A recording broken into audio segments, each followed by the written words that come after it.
Buenas noches, esto es Zona Franca y yo soy Daniel Pacheco. Día 6 de la cuarentena, nos faltan 13. De pronto son más, ya el presidente Duque abrió la puerta para que la cuarentena o al menos medidas restrictivas sigan por mucho tiempo más.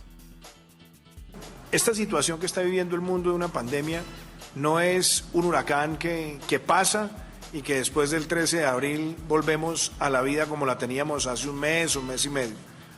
Ciertamente nos va a tocar a todos adaptarnos. Y claro, nosotros también tendremos que mantener muchas de las normas de distanciamiento social. No estaremos volviendo ni a discotecas, ni a conciertos, ni a bares. Y ahí también tenemos que hacer un proceso de adaptación. Va a ser duro. Vamos apenas 6 días de cuarentena y nos faltan 13 de esta primera cuarentena.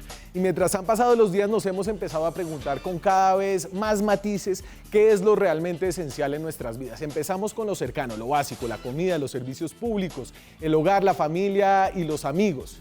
Y eso que ya hay gente que eso no lo tiene garantizado. Luego hemos vuelto a pensar en los servicios de salud que atenderán a los enfermos del coronavirus, los hospitales, los médicos, las cadenas de insumos. Después hemos empezado a preguntarnos por cosas que muchos dábamos por sentado y que otros no tienen, pero que hacen una gran diferencia a la hora del encierro. El internet, sobre todo, para trabajar, para estudiar. El Netflix, Claro Video, televisión por cable, computadores, celulares. Y ahora pensamos en el Congreso. Colombia es un país que empieza a preguntarse por estos días qué tan esencial es la democracia en estas cuarentenas. Ya hay voces que piden al Congreso sesionar, otros que buscan hacerlo de manera virtual. El Congreso de Colombia no sesiona desde el año pasado, ojo, cuando iba a volver de sus tradicionalmente larguísimas vacaciones de fin de año, el pasado 16 de marzo. Hace 15 días, ese día los presidentes de las dos cámaras aplazaron las sesiones para guardar las medidas de distanciamiento social hasta el próximo 13 de abril. Además, hacer sesiones virtuales ha sido un embrollo jurídico y tecnológico predeciblemente insuperable para nuestros congresistas. Mientras tanto, durante el estado de emergencia, el gobierno ha expedido más de 70 decretos de ley para enfrentar la crisis. El debate de qué es lo esencial para que funcione una democracia empieza a hacer que nos preguntemos cómo balancear los esfuerzos de distanciamiento social y la necesidad de que el sistema funcione con lo básico. Puede que nuestro Congreso sea malo, pero igual es necesario y debería empezar a pensar en asumir los riesgos que eso implica en medio de una pandemia, sobre todo si las medidas contra el coronavirus pintan como que van para largo. Aquí arranca Zona Franca.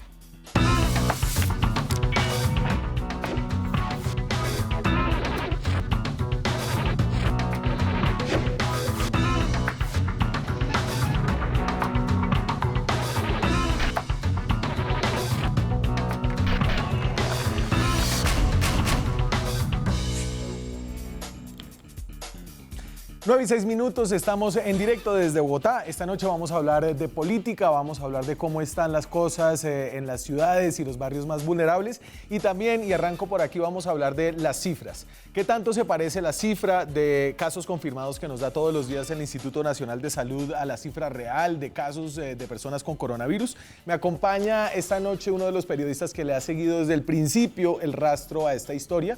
Pascual Gaviria está en Medellín. Pascual trabaja en Caracol Radio, en La Luciérnaga. ¿Está en Bogotá? No, en Medellín. En Medellín. Claro. Hermano, al menos para algo ha servido esto del coronavirus, para diversificar. Completamente, sacamos la calculadora. La calculadora, usted la ha tenido afuera desde que empezó esta vaina, Pascual. Antes de meternos a los datos, écheme un poco, usted ha hecho mucha reportería sobre este tema de las pruebas. ¿Cómo fue ese inicio un poco rocoso de las pruebas, que ha sido rocoso en todos los ámbitos de lo que tiene que ver con el coronavirus?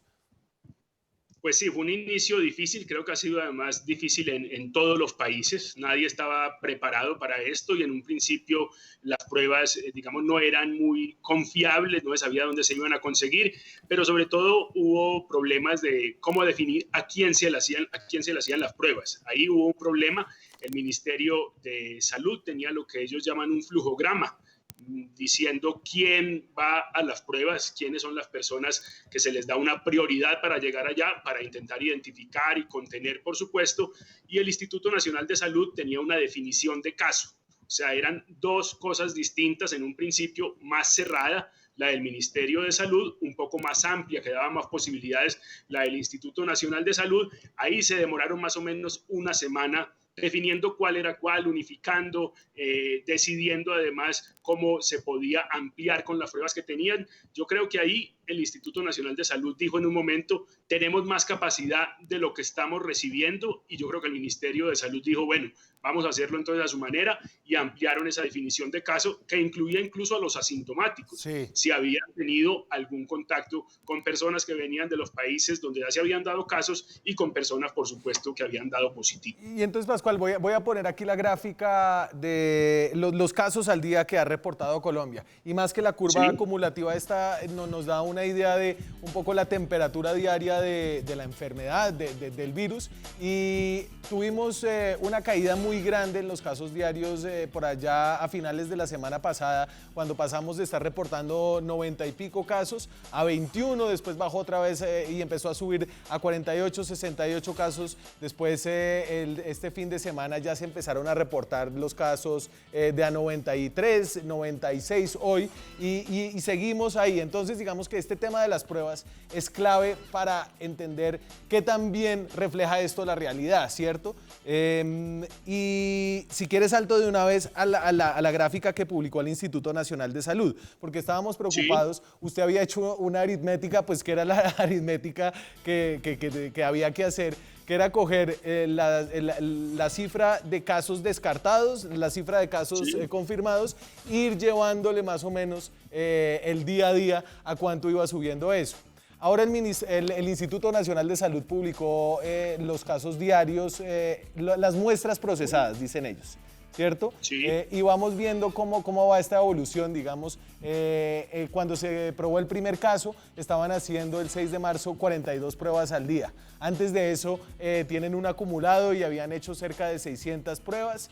La cosa ha ido subiendo hasta que llegaron como al punto de 1000 pruebas diarias. Después se cayó, que fue cuando se dañó la máquina, que tuvieron un día 364 y ya ha ido repuntando. Esto... Sí, hágale. Aquí hemos tenido también dificultades por lo que decís de la máquina que se dañó en un momento, dificultades también por la manera como se toman las muestras. Eso ha sido bien difícil porque en cada región se hacen las tomas de las muestras y muchas veces no estaban llegando con las necesidades, digamos, científicas, de rótulo, de cadena de frío a Bogotá. Entonces piense que llegaban 200 pruebas desde Antioquia y 50 de esas no servían porque no se entiende el rótulo, porque hay un error en el nombre, porque la cadena de frío no se respetó, y por eso el Instituto Nacional de Salud decía, pues sí, están llegando muchas, pero el 20% no sirven, entonces otra vez nuestra capacidad está un poco subutilizada.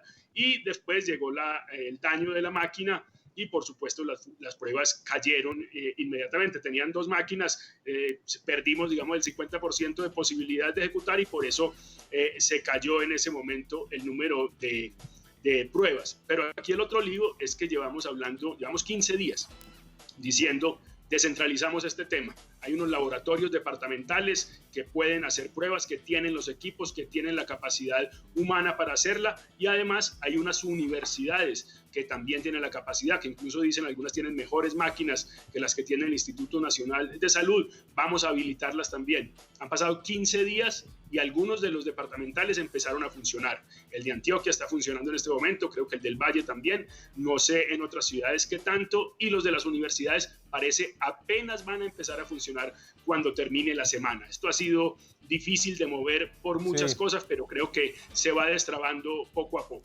Y entonces hablábamos de comparar esto un poquito con otros países y cómo lo han hecho en otros países. Yo tengo aquí un comparativo de países de pruebas por millón de habitantes que le da a uno una idea de, frente al tamaño de la población, cuántas pruebas se están haciendo. Entonces, digamos que Corea del Sur hace 6.000 pruebas por cada millón de habitantes. Es el país que más pruebas hace. Creo que en total son más de 300.000 pruebas que han hecho en Corea del Sur. Recuerden que en Colombia hasta ahora en el acumulado que tenemos, hemos procesado 11.000 pruebas. Australia también tiene una cantidad de pruebas por millón. Colombia está abajo en el fondo de la tabla. Estos son datos del 20 de marzo. Son 81 pruebas por millón de habitantes. Pero al 27, yo hice el cálculo ahí con la calculadora del celular también. Y ya vamos como en 200 pruebas por cada millón de habitantes, digamos, donde estaba Estados Unidos hace una semana. Estamos hoy en Colombia. Sí, tenemos en este momento 13.800, son las pruebas que se han hecho acá. Es difícil encontrar el número de pruebas en otros países, pero si usted mira y encuentra datos un poco de hace una semana, si usted mira a Ecuador, Argentina, a Brasil, a México, Colombia está incluso un poco por arriba de países con más. Se me fue un segundito. Colombia está un poco por encima de países, al menos comparativos de la región. Este tema de las pruebas es importante porque no va a parar. Más allá de cómo vaya el ritmo de la pandemia o de la epidemia en cada país, hay que seguir haciendo pruebas y más pruebas y más pruebas para poder tener una idea de que los casos que usted tiene confirmados se parezcan a la realidad. Ahí está de vuelta, Pascual. Sí. Entonces, usted estaba diciendo que Colombia no estamos como Corea, pero en términos regionales la cosa ha ido relativamente bien. En términos regionales estamos nivelados, incluso un poco por encima de muchos países, y hay que decir que esto marca una gran diferencia. Mire un dato que encontré ahora de lo que hicieron Estados Unidos y Corea. Tuvieron un primer caso el mismo día, un 20 de enero. Y unas semanas después, Estados Unidos había hecho 8.500 pruebas y Corea del Sur ya había hecho 210.000 pruebas, que fue su apuesta desde el principio, pruebas, que después, 15 días después, dijo la OMS, eso es lo que tienen que hacer los países, pruebas para intentar identificar, para intentar aislar y contener el virus. Ha sido como la táctica, la premisa de Corea, y parece que ha funcionado muy bien, y mire lo que hizo Estados Unidos sin hacer pruebas al principio, con una actitud un poquito negacionista y en la que está ahora. Sobre todo porque en la medida en que esto vaya avanzando, ya sabemos que el coronavirus estará con nosotros por posiblemente más de un año. Cuando vayamos aflojando las cuarentenas, eventualmente habrá que aflojarlas y volver a apretarlas después. El tema de las pruebas es crucial para poder saber cómo regular todos esos movimientos. Esto es una encuesta y usted tiene que tomar las muestras que son para saber cómo actuar, para saber en qué estamos. Sin pruebas no sabemos absolutamente en qué estamos, es muy difícil tomar decisiones sin esas pruebas o se toman de una manera absolutamente política. Aquí lo clave es que lo técnico prime sobre lo político y que las decisiones se puedan tomar hablando con los epidemiólogos y cuando los epidemiólogos miran los datos. Es clave que se haga eso. Si no tenemos datos, tenemos decisiones absolutamente políticas. ¿Qué piensa la gente? ¿Qué piensan los gremios? ¿Qué piensa la oposición? ¿Qué pasa en los otros países? Así que tener datos es absolutamente clave y nosotros estamos creciendo. Mire que en los últimos 3 días tenemos una tercera parte de las pruebas que hemos hecho en todo el tiempo. O sea, vamos creciendo con 1.500 pruebas diarias más o menos, y van a entrar, como le digo, laboratorios de las universidades el fin de semana que yo creo pueden aportar fácilmente el mismo número de pruebas que estamos haciendo hoy. O sea, que nos podríamos doblar fácilmente. Y cuando entren los privados, le doy el dato, por ejemplo, de uno privado en Medellín.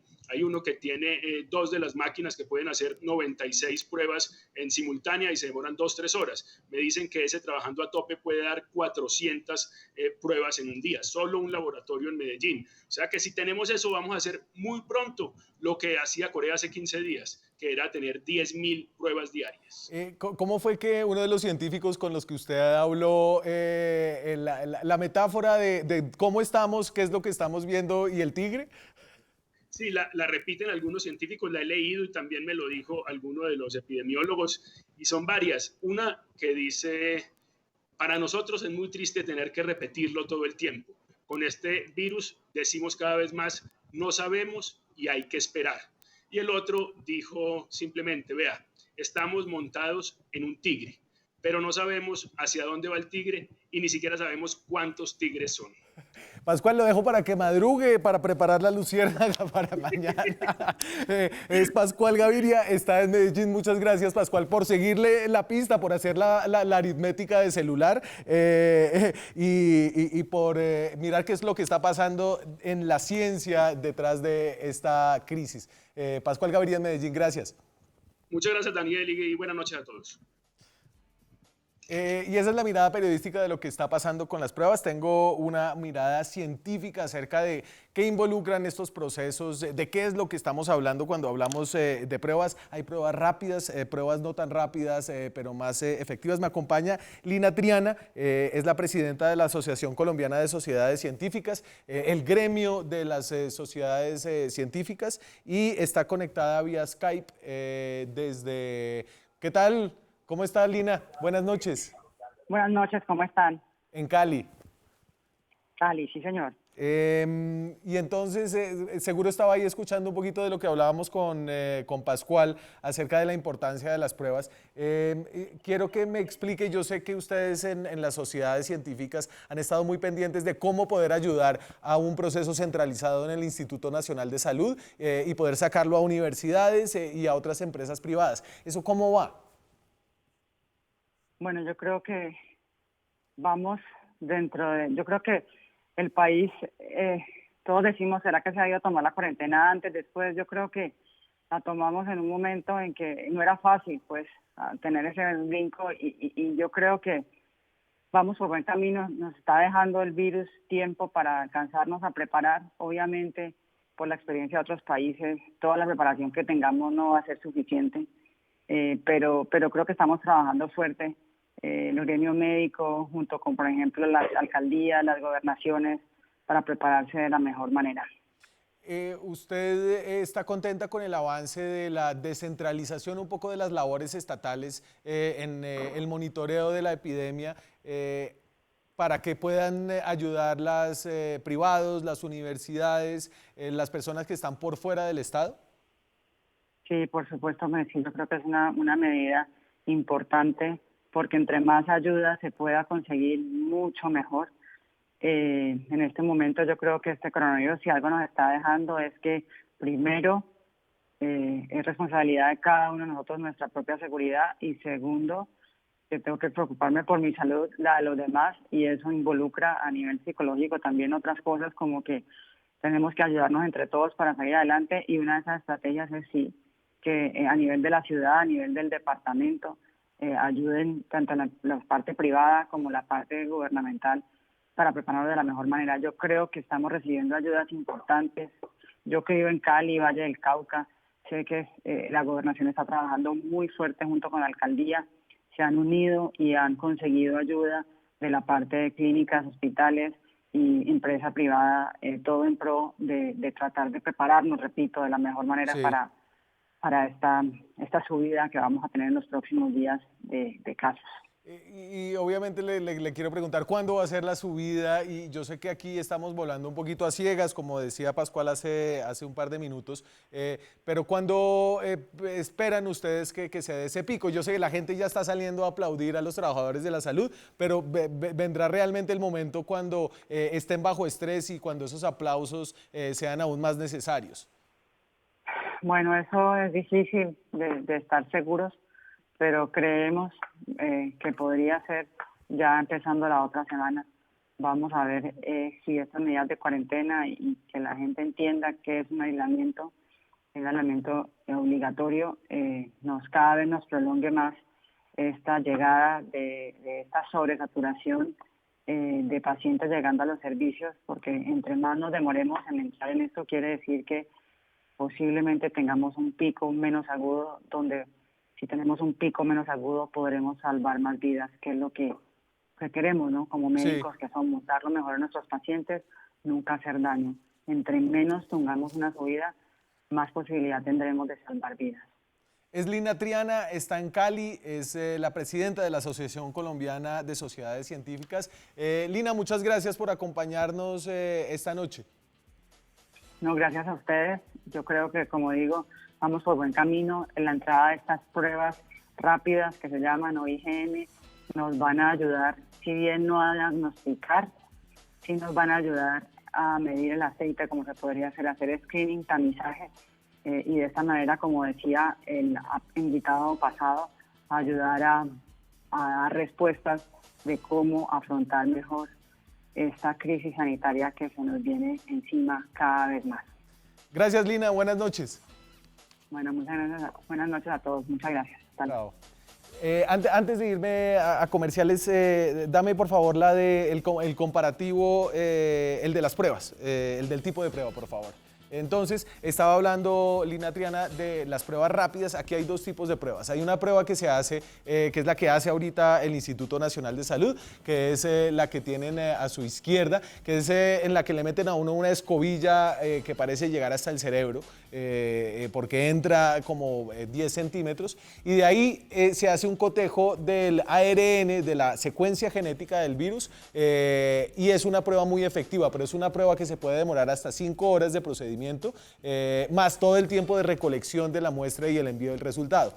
Por otro lado están las pruebas rápidas, los test rápidos que todavía no se están haciendo en Colombia. Se importaron varios cientos de miles de pruebas y se hacen por medio de unas proteínas con una muestra de sangre. Es una prueba que se puede hacer en 15 minutos, pero es una prueba mucho menos precisa. Si usted sale positivo, luego lo confirman con la prueba más precisa, pero si sale negativo no está descartado del todo. Son dos maneras de enfrentar esto, como decía el periodista Pascual Gaviria. Esto es como hacer encuestas, y las encuestas todas tienen sus problemas internos, pero nos permiten estar más cerca de ver qué es lo que está pasando en la realidad. Yo me voy a la pausa, nos quedan muchos invitados más esta noche, quédense con nosotros, ya volvemos.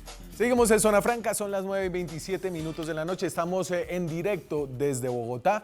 Tengo vía Skype conmigo a una de las personas que le tiene mejor la temperatura a una de las grandes preguntas que nos hacemos durante esta cuarentena, y es ¿qué tanto puede aguantar? ¿Qué tanto caso está haciendo la gente? Más allá de todo el asunto epidemiológico, científico, el otro lado de esta crisis tiene que ver con que la gente se quede en la casa. Juan Carlos Saldarriaga es el alcalde de Soacha, la ciudad más grande de Cundinamarca, ¿cierto, alcalde? Buenas noches, gracias. Muy buenas noches, Daniel, para ti, para todos los televidentes. No solo la más grande de Cundinamarca, la sexta más grande del país en población, por encima de capitales de departamento. Washington, le dicen también.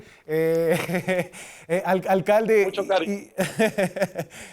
Usted tiene una ciudad que es difícil, es una ciudad de gente humilde, de gente trabajadora, una ciudad donde la informalidad es enorme y donde vive mucha gente que trabaja aquí en Bogotá. ¿Cómo se está manteniendo esa cuarentena ahorita? Yo sé que el gobernador, por ejemplo, pidió la militarización para varios municipios del departamento, incluyendo Soacha.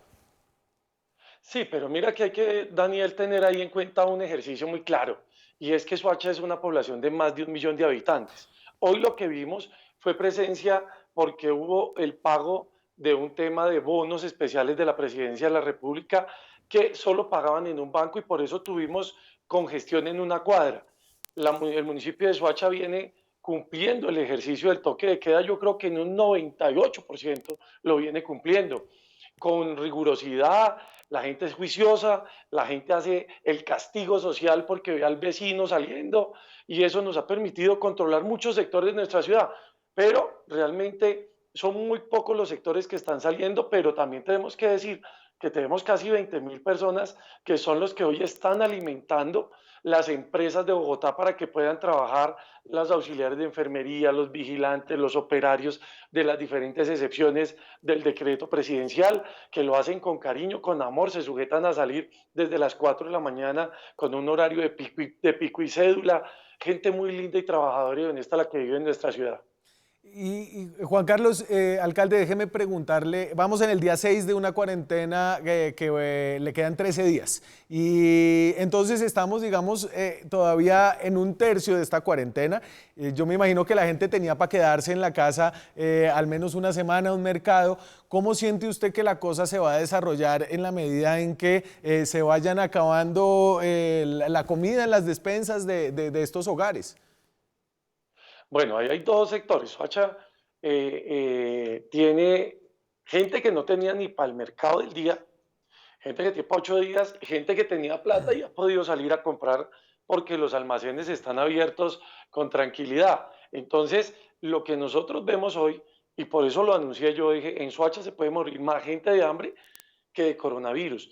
Ya por eso hemos implementado dos estrategias, una tecnológica y una muy manual, para que la comunidad se pueda comunicar con nosotros y decirnos a quién le está faltando comida y podamos nosotros llegar a esos hogares a llevar alimentos. Y usted tiene mercado, me va a decir como la alcaldesa de Bogotá que usted le puede garantizar el mercado y el techo a todos los habitantes de su ciudad. Ah, Daniel, qué expresión nos genera dolor de cabeza. Pero ¿Por no, ya qué? ¿Por quisiera qué? Dios, por Dios, yo quisiera poder tener esa facilidad de decirlo y la comodidad económica y el presupuesto para poder decirle a mi población, tranquilos, que tenemos cómo garantizarle comida a todos.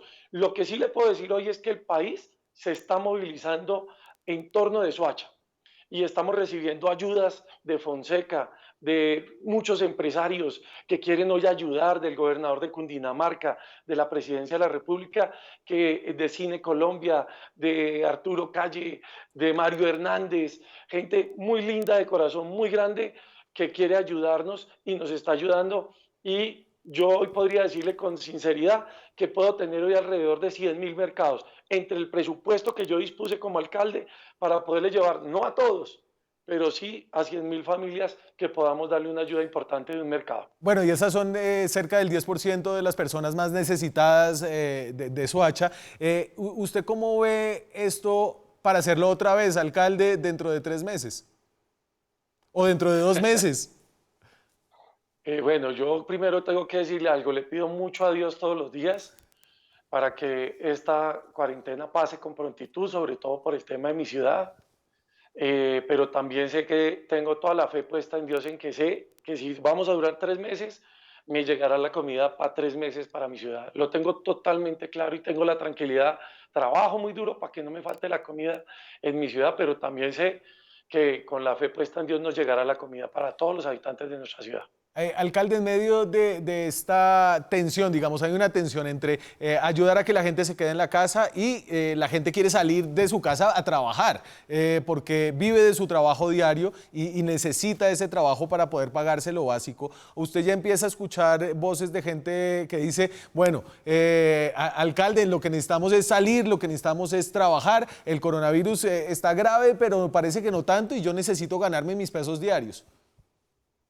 Claro, y eso no lo escucho hoy solo por el coronavirus. Soacha ha sido una población que antes del coronavirus podía tener una tasa de desempleo del 25%. Nosotros tenemos 30.000 venezolanos, es el cálculo que tenemos.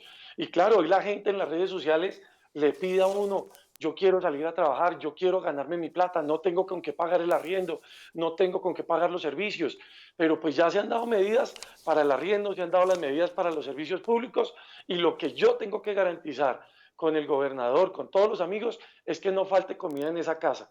Y eso con la ayuda de Dios lo vamos a hacer, con la ayuda de todos los amigos que nos están colaborando hoy y donando. Hoy me dieron 2 tractomulas de arroz, por ejemplo. Me acaban de llamar de Cine Colombia a decirme, le queremos ayudar porque estamos armando una carpa de 7.000 metros con el viceministerio del Interior, con la ministra Alicia Arango, para montar 1.500 camas hospitalarias. Y hoy ya llegó el primer ofrecimiento para muchas camas. Yo sé que aquí vamos a trabajar muy duro por los soachunos y para que ellos tengan tranquilidad de que aquí hay un gobernante trabajando por ellos. Y sin duda, alcalde, ese es el mensaje que parece enviar usted, un mensaje de tranquilidad. ¿En qué día de la cuarentena es que se va a poner intranquilo? Venga, yo le digo a Daniel una cosa, dice un amigo mío, yo me tengo que empepar todos los días, pero las pepas son estas, Daniel, mire, el rosario que hay que rozar todos los días para que llegue la ayuda de arriba. Hay que tener mucha fe en Dios y yo sé que esto saldrá adelante.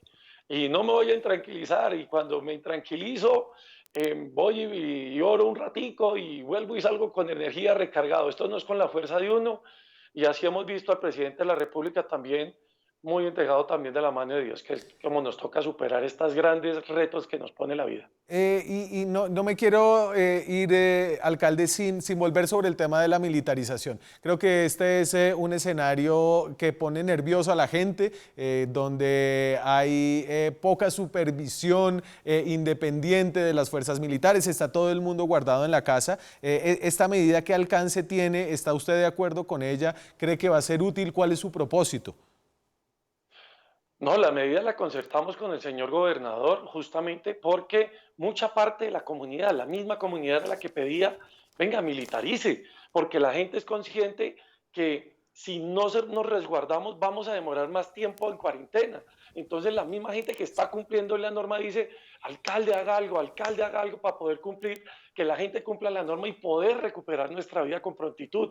Listo. Y por eso hoy la gente lo pide, yo lo respaldo. Y pongo mano dura también, hemos puesto comparendos, hemos enviado carros a los patios, hemos trasladado personas a la UPJ, aquí es con mano dura y haciendo cumplir la norma, Daniel. Es el alcalde de Soacha, la ciudad más grande de Cundinamarca, la sexta ciudad del país, más de 1 millón de personas. Juan Carlos Saldarriaga, muchas gracias, alcalde, por conectarse con nosotros. Daniel, no me puedo ir sin que esto lo escuche la gente de mi ciudad. Tenemos 2 herramientas. Una, coloquen un trapo rojo en la puerta de su casa si necesitan ayuda, para que el vecino sepa que usted no tiene que comer, o para que el vecino nos pueda avisar a nosotros que en su casa no hay que comer. Esa medida la anunciamos ayer y hoy con éxito hemos visto cómo la familia del vecino le lleva comida al vecino, o nos llaman para nosotros poder ir a llevar comida en esos sitios donde ponen la puerta, el trapo rojo en la puerta. Y la segunda es la aplicación que van a encontrar en la página de la alcaldía, en las redes sociales de Alcaldía de Soacha, en el Facebook de Alcaldía de Soacha y en el Facebook de Juan Carlos Saldarriaga. Ahí los estamos empadronando para poder llegar con ayuda a la puerta de su casa. Ayúdenos con esto, vamos a trabajar para que no sufran en esta cuarentena. Y gracias, Daniel, por darnos la oportunidad de dirigirnos al país. No, señora, a usted muchas gracias, muy liberal. El trapo rojo, la verdad es que hay pocos trapos azules, todo el mundo tiene un trapo rojo. Juan Carlos Saldarriaga, muchas gracias, alcalde, buenas noches. Paso del trapo rojo al tapabocas. Antes de irme a comerciales, esto del tapabocas. Esta etiqueta en tiempos de coronavirus se volvió el tapabocas. Hay muchos supermercados en Colombia, en Bogotá, donde a uno no lo dejan entrar si no lleva uno puesto. Y en el transporte público, esta es la imagen que todos los días se repite, cientos de personas metidas en un bus, pegadas, expuestas a un contagio masivo, aferrándose a su tapabocas para evitar el coronavirus. Pero lo que dicen los expertos es que este es un cuento chino, usar tapabocas más allá del efecto placebo para creer que estamos menos expuestos puede ser incluso peor, según esta carta de la Asociación Colombiana de Infectología. Los tapabocas, dicen en el comunicado, en personas sanas tienen riesgo de convertirse en reservorio de contacto continuo con las manos del portador, expandiendo el virus, por lo que la medida no solo resulta ineficaz, sino también riesgosa. La evidencia científica, que es también avalada por la OMS, es que en el mejor de los casos esto es lo que un tapabocas hará por usted para detener el virus. Por eso, ahí está el meme, por eso es que debemos dejar de acaparar estos insumos para que los médicos y la gente con síntomas, los que realmente necesitan los tapabocas, los tengan disponibles. No use el tapabocas, así que en cuestión de tapabocas no hay que mirar mal en la calle a quien no lo lleva, pues solamente lo deben usar quienes tengan síntomas o estén enfermos. Importante recordar esto, aunque estos no deberían salir a la calle, obviamente, pero sí a este elemento debemos agradecerle por uno de los momentos mejores de nuestra televisión nacional. Aquí yo no me canso de repetirlo, el señor del tapabocas. Esto fue en la anterior pandemia, ¿cierto? En la H1N1. La verdad que nos confundimos un poco, puede ser una opción, como lo está haciendo el señor. Este señor hay que buscarlo, hay que buscarlo. Ese puede ser un objetivo periodístico importante, buscar a este señor para ver si con el coronavirus ya se sabe poner el tapabocas. Me voy a comerciales, ya viene nuestro debate político, vienen la senadora Paloma Valencia, la senadora Angélica Lozano. ¿Qué está pasando con el Congreso? ¿Estamos viviendo una patria boba? Ya volvemos. Seguimos en Zona Franca, son las 9:43 de la noche. La política La política en estas épocas de coronavirus ha estado un poco apagada, un poco olvidada. Tenemos presidente, tenemos ejecutivo, tenemos ministro de salud, pero no tenemos Congreso. El Congreso, después de haber terminado en diciembre del año 2019, entró en su largo receso de principio de año, iba a empezar a sesionar el 16 de marzo, pero por el coronavirus, los dos presidentes, entiendo yo, y aquí me puede ayudar la senadora Angélica Lozano, que está conectada vía Skype, ¿cierto? ¿Está acá? Ajá. Sí. Presente. Presente. ¿Usted está que se trabaja, senadora? Claro que sí, porque es una situación muy angustiante. Los independientes, desempleados, empresarios chiquitos, medianos, grandes, todo el mundo en la angustia de pagar su arriendo, de qué vivir, y el Congreso cerrado por leguleyadas y por falta de voluntad, la verdad. Y tengo también aquí vía Skype a Paloma Valencia, senadora del Centro Democrático. Senadora, buenas noches. Me tocó llamarla por Skype para que apareciera en mi programa, ¿no? ¿Qué más? Pero aquí estamos, Daniel. Felices de poderte acompañar. Saludos, Angélica. Tiene niña chiquita ella. Pero Amapola ya no tiene como, no sé, 2 años, 3 años. Ya tiene 3, sí. 3, cómo pasa el tiempo. Venga, Paloma, estábamos hablando con la senadora Lozano, con Angélica, sobre, ella decía, yo estoy que me trabajo, creo que es importante que el Congreso esté, sea virtual o no virtual, como sea. ¿Usted cómo está viendo la cosa? Pues yo depende. Yo, por ejemplo, creo que hoy lo que necesitamos es mucha unidad en torno a la estrategia, y esto no es un debate político de una cantidad de congresistas que podemos tener muy buenas ideas, cogiendo a los ministros días enteros a echarles un discurso político, porque yo creo que necesitamos los ministros atendiendo la situación de la ciudadanía. Yo era muy de la idea de que tuviéramos un congreso virtual para seguir avanzando, digamos, en la aprobación de leyes, pero si se trata de hacer controles políticos, creo que eso sería un error muy grande, porque en vez de tener los ministros trabajando en solucionar los problemas de los ciudadanos, estaríamos con los ministros todo el día conectados a una red, oyendo los discursos de los políticos, que pueden ser muy buenos y pueden tener buenas ideas, pero que realmente me parece desconectarían la función del gobierno en este momento. Angélica. En esencia estoy de acuerdo con Paloma. Cuando yo quiero que el Congreso trabaje es para remangarnos y encontrar con el gobierno soluciones para la gente. Yo no creo que esto sea el momento del discurso eterno ni de sentar a los funcionarios y quitarles tiempo de trabajo, que ellos están realmente concentrados.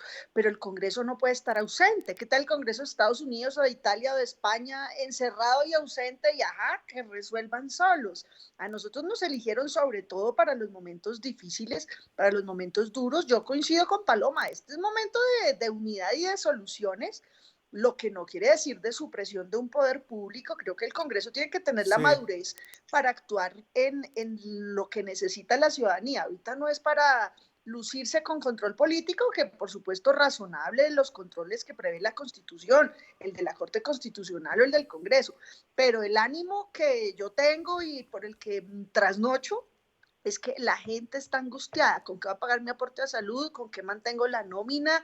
Yo tengo ahorritos para vivir un mes, dice la gente, las odontólogas, los psicólogos, los independientes, los de los jardines. Entonces yo creo que es de eso que se debe ocupar el Congreso. Y en ese sentido, Paloma, el Congreso de Estados Unidos, por ejemplo, fue por donde se pasó este gran estímulo de 2 billones de dólares, y el Congreso de Colombia parece estar contento siendo un convidado de piedra mientras el presidente va por el decreto número 70 o algo así del estado de emergencia. No, yo no creo que sea un convidado de piedra. Pues claro, aquí hay una diferencia entre quienes somos congresistas de gobierno y quienes son congresistas de oposición, porque por supuesto quienes estamos con el gobierno, pues lo que hemos hecho es trabajar todos los días en pro de todo lo que está contando Angélica, de hablar con los sectores económicos, de saber qué está pasando, de mirar que las medidas que esté tomando el gobierno sean las que los colombianos necesitan, de decirles al gobierno la información no está clara, los pequeños empresarios siguen sin entender dónde recurrir, no puede ser una línea 1-800 porque muchos no tienen teléfono fijo, el teléfono de Bancoldes está dañado.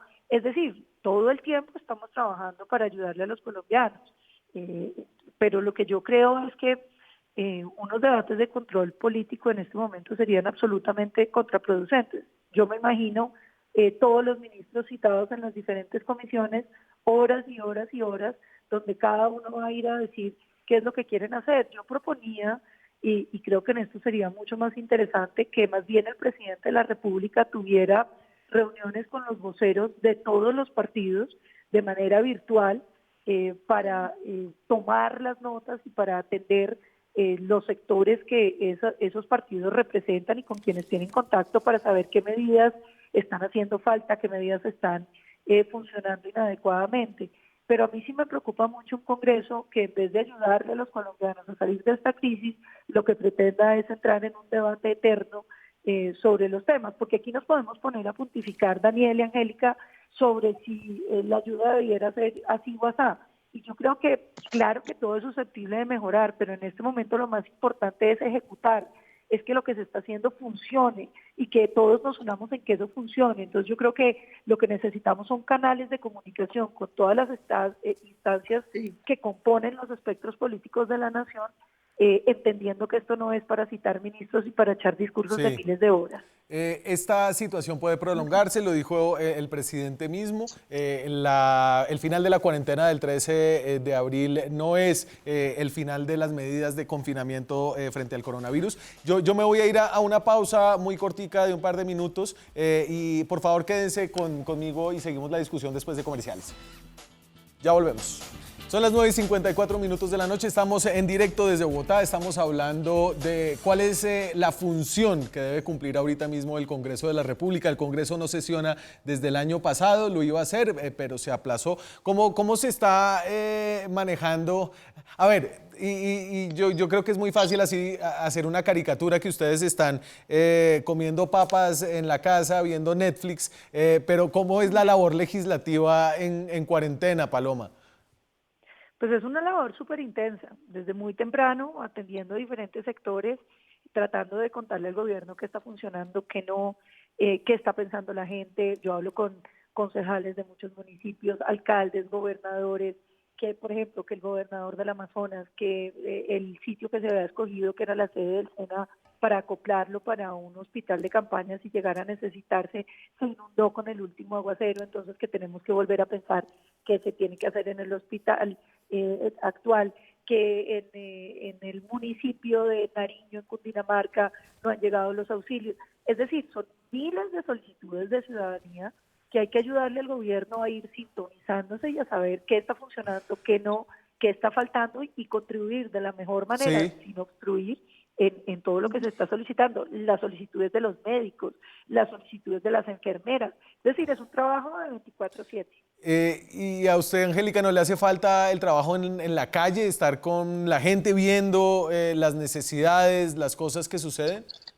Pues mire, yo soy un call center, yo me despierto y duro tal vez todo el día 18 horas de call center respondiéndole a la gente, aclarándole, averiguando por qué no funciona esto.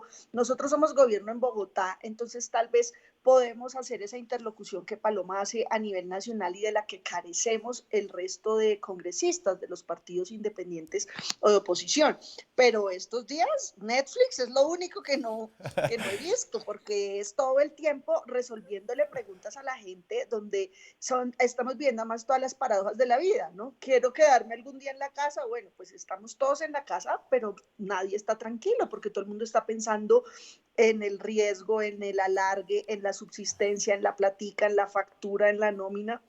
Entonces es un trabajo bien dedicado y yo creo que lo que proponía Paloma hace rato es perfectamente lo que nosotros queremos desde el Partido Verde, Paloma. Nosotros hoy en reunión de bancada decíamos, bueno, tenemos estas 20 propuestas concisas, viables, serias, no nos interesa el debate de control político en el sentido de por qué no hacen o háganlo así. No, estamos en una pandemia, concentrados todos a ayudar y era cómo buscamos la interlocución con el Congreso, con el gobierno, de modo que esa fórmula que plantea una reunión de voceros de partidos con el presidente de la República, puntos concretos de mejoras, de focalización, de por qué aquí o por qué allá, ayudaría mucho a desempantanar y facilitaría, por ejemplo, que las sesiones del Congreso se concentren en la tarea legislativa, proyectos que venimos trabajando desde antes y, por supuesto, con la prioridad del cambio que está viviendo el país y el mundo. En la medida en que esto se pueda alargar, puede haber sucesivas cuarentenas,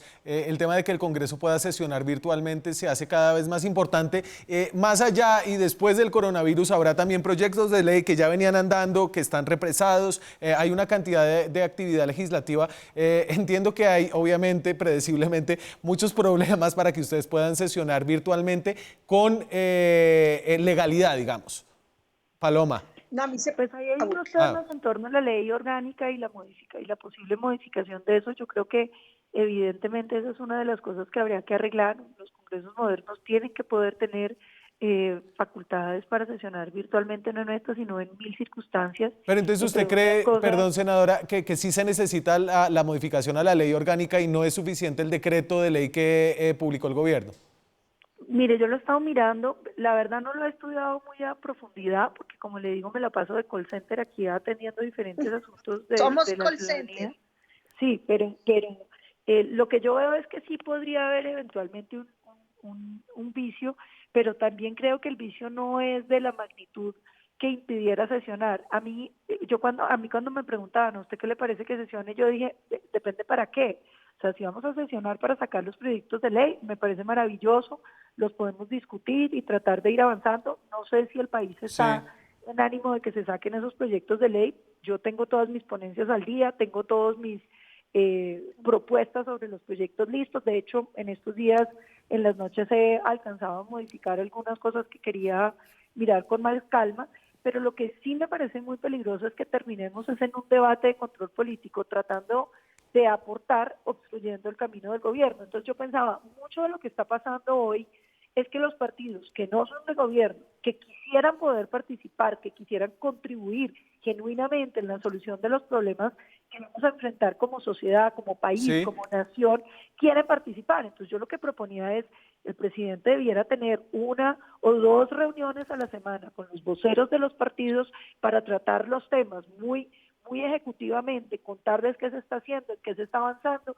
y que ellos manifiesten qué les parece que está haciendo falta, qué no está funcionando bien y entre todos saquemos adelante una gran estrategia que le permita a Colombia ser victoriosa sobre el coronavirus. Angélica, me gusta. Y más allá, es decir, ¿usted no cree usted cree que el decreto es suficiente, que ya podrían sesionar? Sí, de hecho yo creo que aquí lo único inconstitucional es que una rama del poder público se quede en la casa. Eso es lo único que viola la Constitución. Tiene todo un sentido la existencia de la rama legislativa y me parece un pésimo precedente. Listo, vamos a superar esta pandemia y por el bien del país y de la humanidad que la saquemos adelante de la mejor forma posible. Pero me parece un precedente nefasto que puede en el futuro justificar absolutismo, suprimamos el Congreso. Sí. Ahorita, en 5 años, en 10 años, yo soy institucionalista y creo que el precedente es lo único inaceptable, que podemos sesionar perfectamente en persona, presencialmente, Daniel, es que en el decreto presidencial permite que hasta los notarios trabajen, hágame el favor, los notarios, un servicio esencial, las barrenderas, las tiendas, la cadena de abastecimiento, los muchachos de los call centers, hay una cantidad de gente trabajando para que millones de personas podamos estar en la casa. Entonces yo creo que el Congreso podría sesionar ya en persona, pero bueno, que no porque están en regiones, listo, entonces virtualmente. Creo que el decreto es más que suficiente, creo que lo inaceptable es actuar con inmadurez de encerrarse y de aquí no pasa nada y miro para el techo, o lo que dice Paloma también sería una inmadurez, que el Congreso diga, bueno, al banquillo mañana tal ministro. No, esta es una época de contribuir a soluciones concreticas. De hecho, las medidas que a mí más me angustian de salvamentos a la clase media, de estos alivios, no serían vía ley. Una ley se demora 1 año, sería un pacto con el gobierno, buscando fórmulas. Ok. Senadora, se me acabó el tiempo y las dejo para que madruguen en sus llamadas diarias. Muchas gracias por acompañarme esta noche, de verdad. Gracias, Daniel. A nosotros se nos acabó el tiempo. Antes de irme me voy con la que habría sido de abrir en cualquier otro día que no fuera de coronavirus. El ELN frente a la pandemia decretó un cese al fuego. Tiene una curiosa alusión el ELN en su comunicado. Número 1, las autoridades chinas han denunciado que el coronavirus COVID-19 ha sido una cepa producida artificialmente en un laboratorio y regada a propósito por agentes de Estados Unidos. Al menos los helenos declararon un cese al fuego unilateral. El gobierno ha respondido que no hará lo mismo, no será un cese al fuego bilateral. Estaremos detrás de esa noticia y estaremos detrás del coronavirus en los días que vienen. Muchas gracias por estar aquí esta noche. Nosotros nos vemos mañana con más periodismo, más debate, más opinión.